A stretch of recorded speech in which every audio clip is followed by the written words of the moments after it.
واقعہ سنیے.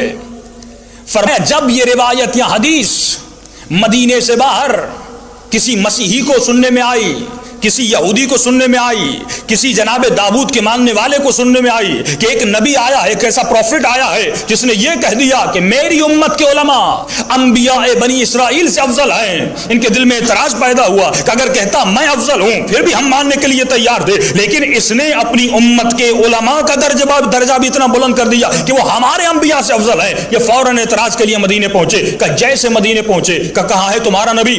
آواز آئی کہ نبی خدا دنیا سے گزر چکے، وہ دنیا میں رحلت کر کے. انہوں نے کہا اور اچھا ہوا، کیونکہ اعتراض تو علماء پر ہے کہ وہ افضل ہیں ہمارے انبیاء سے. کہ کون ہے نبی کے بعد؟ لے گئے جن کو بٹھا دیا گیا تھا نبی کے ممبر پر. کہ آپ ہیں عالم؟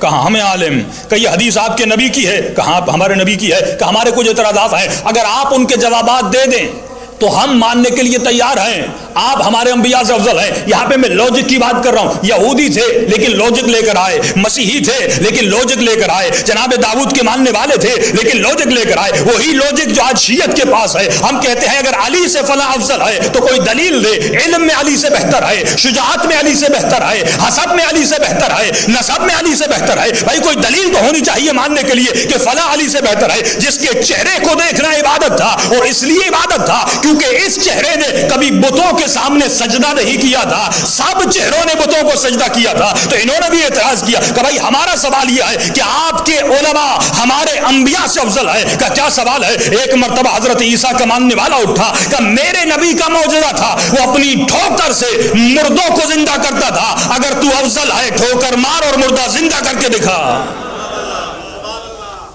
اور اس صاحب کی تلوار بھی تیز تھی، غصہ بھی بہت آتا تھا.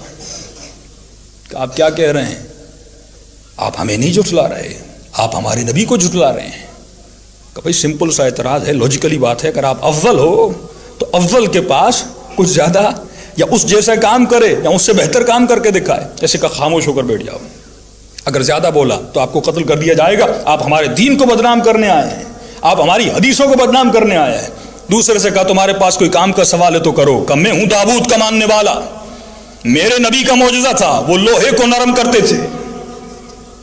تلوار بھی آپ کے ہاتھ میں ہے، چلانے کا شوق بھی بڑا ہے.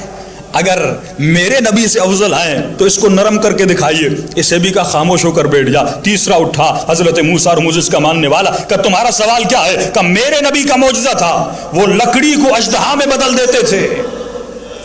اگر آپ افضل ہیں میرے نبی سے تو کر کے دکھائیے. تینوں کو کہا ایک دن کی مہلت ہے، جتنا جلدی ہو سکے مدینے سے نکل جاؤ. تینوں باہر نکلنے لگے اور آہستہ سرگوشیاں کرنے لگے. الیاذ باللہ، الیاذ باللہ. یہ بھی جھوٹے، ان کا نبی بھی جھوٹا.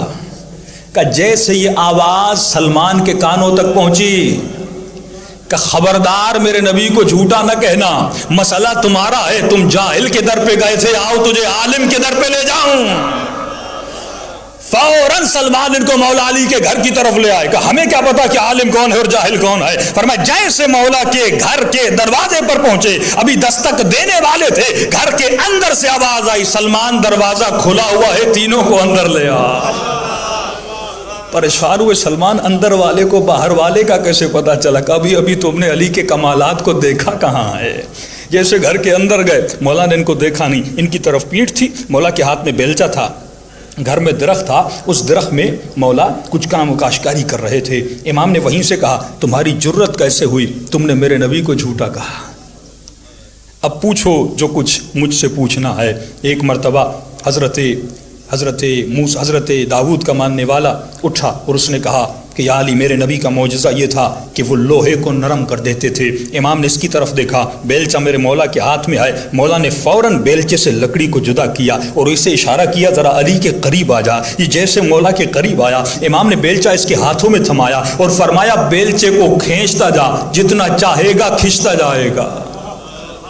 یہ پریشان ہو گیا، جیسے لوہے کے بیلچے کو کھینچتا گیا، کھینچنے کے بعد امام نے کہا اسے چھوڑ دے.